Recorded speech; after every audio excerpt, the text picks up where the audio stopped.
We are most commonly known for the crazy amount of content we've made around the MK7 GTI. No, that's a lot of content. That car was a game changer for us as a business, but also for the VW community. I think the MK7 GTI was one of the best of all the generations, but this question still remains, how will it stack up against the MK8? You might have come to this video looking for a back-to-back test drive of these two cars, but sadly, you will be disappointed, because even though my mom says that I'm a special boy and I deserve everything I could ever get, I'm not special enough to drive this pre-production US model MK8 GTI. I did, however, get my mom on the phone with Megan, who is the product manager for MK8 for Volkswagen of America, who is able to convince her that I'm a special enough boy to be here today. Well, you've got a sweet ride there. Don't touch it. Don't even look at it. Go on, get out. To get very specific, the way I acquire the information to compare these two cars is to take a European VIN number, compare it to a US MK7 VIN number, and then determine what was the same and what was different. When I say something is the same, I mean is the identical part number found within that model.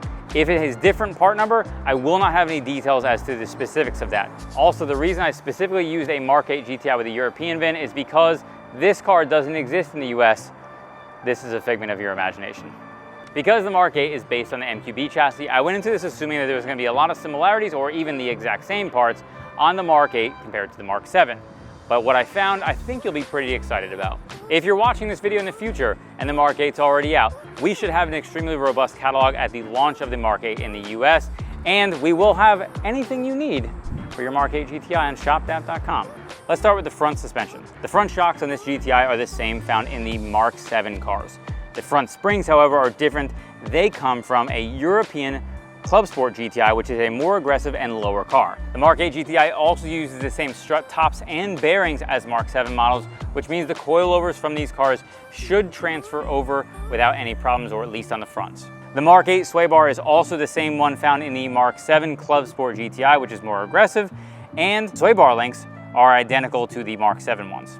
The lower control arms are different, but the bushing in the front and the rear of those control arms are the same stiffer ones found in the Club Sport GTI and the MK7 Golf R. Much like the Golf R, the MK8 GTI now uses an aluminum subframe, unlike the MK7 GTI that has a steel subframe. Now, many people in these cars retrofit the S3 aluminum subframe to them, which has a weight savings of around 6 pounds. You may be asking if you can put this aluminum subframe in your MK7, and to which I don't know the answer. I suspect you can, but why mess with it when you can just get an S3 one? On the rear suspension, the rear shocks are actually a different part number, but the upper shock mounts are the same ones used in a MK7 Jetta.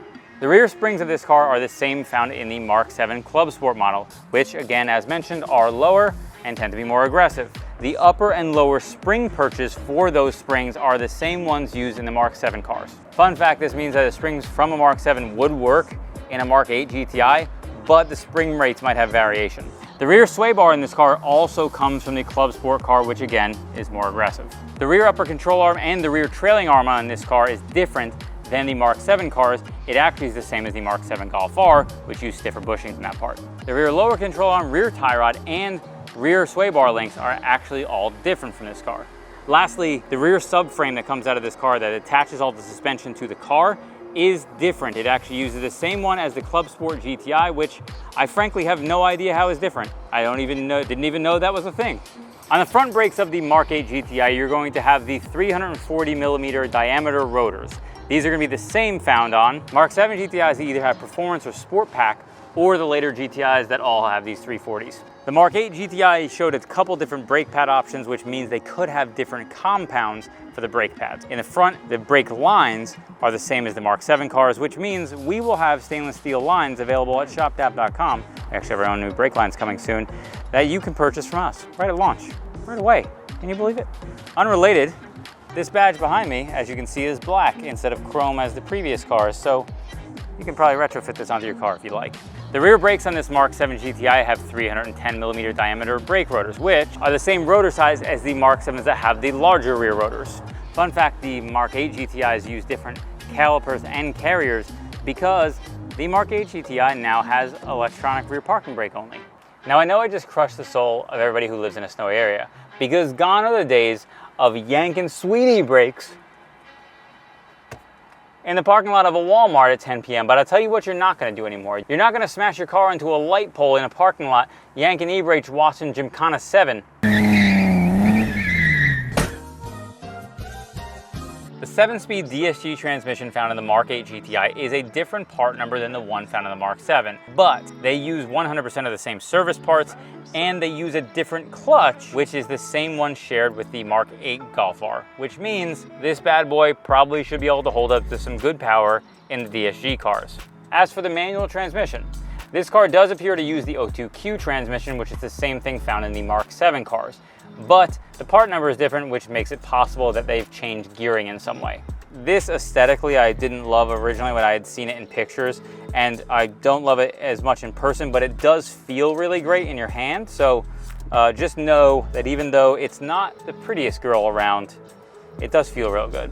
The clutch in the Mark 8 GTI is the same as the Mark 7 Golf R. That means that maybe you get a little more longevity out of it, but if you're gonna be heavily modding your car, you're probably gonna need to upgrade your clutch anyway, which, good news, if it's the same, we'll have lots of options right at launch on shopdap.com.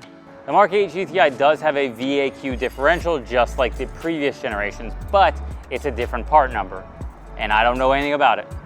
So that's all I have to say about that. The Mark 8 GTI makes 241 horsepower and 273 pound-foot of torque. The cylinder block on the Mark 8 GTI is not something sold individually, so I cannot verify that it's the same or different than a Mark 7. But the crankshaft is identical to the one used in the Mark 7 GTI and Mark 7 Golf R. The connecting rods came out of the Mark 7 Golf R model on this car, which means the Mark 8 GTI can hold more power on the bottom end than a regular Mark 7 does. We know this car has a different cylinder head than this car, but the parts that are different within them, just to verify, are the exhaust cam, the exhaust valve, and the head gasket. Now, the intake valves from the Mark 8 GTI are the same as the Mark 7 Golf R. So to sum up, some of the changes within the cylinder head actually could be in the combustion chamber, which could be responsible for the additional power. Now let's look at the turbo. The turbos on the Mark 8 GTI are different than the ones on the Mark 7 GTI. They are said to be bigger, but what I can tell you is that the flange where it bolts to the cylinder head uses the identical gasket. Other than the speculation that these cars have slightly bigger turbos, there's not a lot of details out there for this. So I reached out to APR, and they've had some cars from Europe for a while that they've been working with. They weren't able to share a lot more with me, but they did share these inlet and outlet specs from these turbos. Now I know what you're thinking. I'd like to know if I can put a Mark 8 turbo on my Mark 7. And this is the point in the video where I'm supposed to pull out a Mark 8 Golf R turbo and show you how awesome it is. But a company whose name rhymes with Schmedex lost the Mark 8 Golf R turbo that was supposed to be delivered to us last week. Now, I've already reordered another turbo just to make sure we don't have a delay, but I'm hoping that company whose name rhymes with TEDx will find my turbo before that other one gets here. If you have other questions about Golf R, make sure to check out the other video we made and subscribe to our channel, because we have a complete video just like this one for the Mark 8 Golf R. Now, most notably, there's a couple things that stood out to me about the Mark 8 turbo. First one being that this turbo on the Mark 8 is made by Garrett as opposed to IHI like the IS-20 found in the Mark 7 GTI. Additionally, the flange that comes out of the cylinder head for the turbo appears to be longer than the one that was found on the other IS-20s. Now, I'm going to speculate that the reason why the exhaust side of this turbo has smaller inlets and outlets is to increase velocity of the exhaust gas. I think that's in an effort to spool the turbo quicker, which means this turbo is either bigger and that's why they want to spool it quicker, or they just want to have the turbo spool faster. Also, someone who's an engineer, please check out that logic, because I'm not sure if that's right. The intercooler in this car is the same one that's found in the 2020 Audi A3. That means to me that an MQB intercooler will likely fit in place and use the same mounting system as this, but it's possible that there's clearance issues with other mountings around it. So it's possible that means Mark 8s will not require their own specific intercooler and an MQB one will work. The rest of the boost system on this engine is going to be different, including the diverter valve, which is located on the turbo, same as the Mark 7. Fueling on this engine is going to be very different with the high pressure fuel pump. Because it has a different cylinder head and cams, I have no idea how retrofittable this is going to be. I know most of you people are wondering if we're going to get multi-port injection. As you can see here with all these empty holes, we do not get multi-port injection, but neither does Europe, because that's not a thing in Europe anymore. Pour one out to the multi-port homies. One note I was able to find about the fuel system is that the Mark 7 GTIs had much lower fuel pressure than the Mark 8 GTI. Mark 7s had 200 bar as their max fuel pressure. Mark 8 GTIs have 350 bar. That is 1,000 PSI higher than a Mark 7 model that had an upgraded high pressure fuel pump for a big turbo. What that means is a shitload more fuel. Watch your profanity. The intake manifold on the Mark 8 uses a different part number than the Mark 7s, but the intake dividers inside the cylinder head are the same part number, which means, I don't know what it means as a matter of fact, other than they have similar ports inside the head. In the cooling system, the thermostat housing and water pump assembly on the Mark 8 is the same as the one used in the Mark 7 Golf R models. Now I know you're probably upset right now because that's the biggest problem on those cars, but they use the newest version of that part, which is much less failure prone, so I don't know if that's going to be a major concern.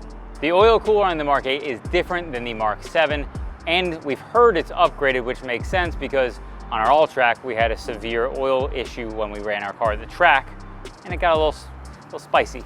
The Mark 8 GTI now has a steel oil pan, so all of you stance boys can rejoice in the fact of knowing that if you hit a small to medium-sized rock, you'll probably still blow out your oil pan.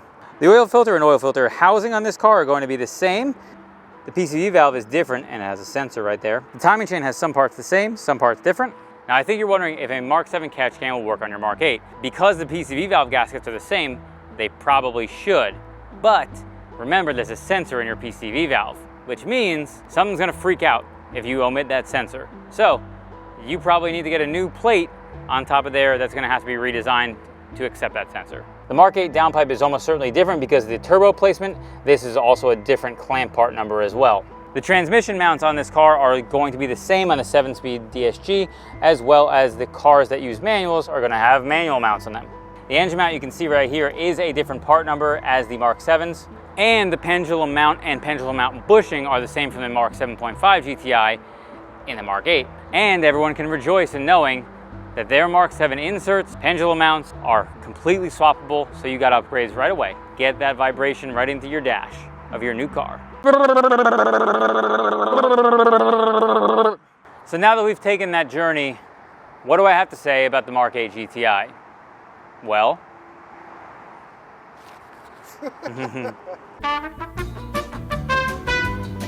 but seriously, the Mark 8 GTI has a ton of improvements over the Mark 7 model.